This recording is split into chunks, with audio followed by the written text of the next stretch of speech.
श्री सत्यनारायण भगवान व्रत कथा का दूसरा अध्याय। सुत जी बोले, हे ऋषियों, जिसने पहले समय में इस व्रत को किया था उसका इतिहास कहता हूँ, ध्यान से सुनो। सुंदर काशीपुरी नगरी में एक अत्यंत निर्धन ब्राह्मण रहता था। भूख प्यास से परेशान वह धरती पर घूमता रहता था। ब्राह्मणों से प्रेम करने वाले भगवान ने एक दिन ब्राह्मण का वेश धारण कर उसके पास जाकर बोला, हे विप्र, नित्य दुखी होकर तुम पृथ्वी पर क्यों घूमते हो? दिन ब्राह्मण बोला, मैं निर्धन ब्राह्मण हूँ, भिक्षा के लिए धरती पर घूमता हूँ।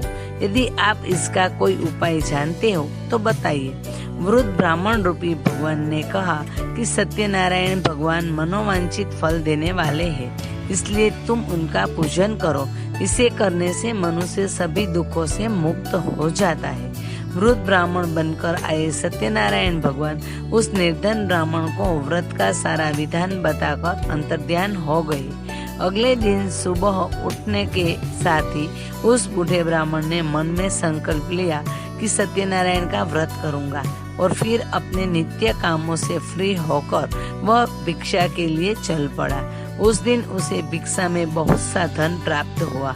उसी धन से उसने परिवार के साथ भगवान सत्यनारायण की पूजा की और व्रत रखा। इस व्रत के करने के कुछ दिन बाद उसके सभी दुखों और कष्ट दूर होने लगे और देखते ही देखते और एक संपन्न और अनेकों संपत्तियों का मालिक बन गया।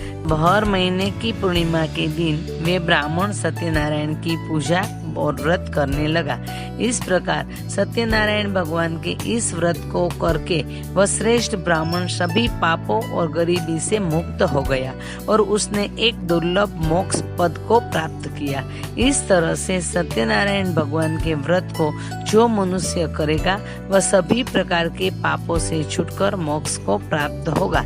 जो मनुष्य इस व्रत को करेगा वह भी सभी दुखों से मुक्त हो जाएगा। सुत जी बोले कि इस तरह से नारद जी से नारायण जी का कहा हुआ श्री सत्यनारायण व्रत को मैंने तुमसे कहा। हे विप्रो, मैं अब और क्या कहूँ? ऋषि बोले, हे मुनिवर, संसार में उस विप्र से सुनकर और किस किस ने इस व्रत को किया, हम सब इस बात को सुनना चाहते हैं। इसके लिए हमारे मन में श्रद्धा का भाव है। सुत जी बोले, हे मुनियों, जिसने इस व्रत को किया है वह सब सुनो। एक समय वही विप्र धन एवं ऐश्वर्य के अनुसार अपने बंधु बांधवों के साथ इस व्रत को करने का तैयार हुआ। उसी समय एक एक लकड़ी बेचने वाला बूढ़ा आदमी आया और लकड़ियां बाहर रखकर अंदर ब्राह्मण के घर में गया। प्यास से दुखी वह लकड़हारा उनको व्रत करते देख विप्र को नमस्कार कर पूछने लगा कि आप यह क्या कर रहे हैं तथा इसे करने से आपको क्या फल मिलेगा? कृपा करके मुझे भी बताइए। ब्राह्मण ने कहा कि सब मनोकामनाओं को पूरा करने वाला यह सत्यनारायण भगवान का व्रत है। इनकी कृपा से ही मेरे घर में धन धान्य आदि की वृद्धि हुई है। विप्र से सत्यनारायण व्रत के बारे में जानकर लकड़हारा बहुत प्रसन्न हुआ। चरणामृत लेकर वह प्रसाद खाने के बाद वह अपने घर गया।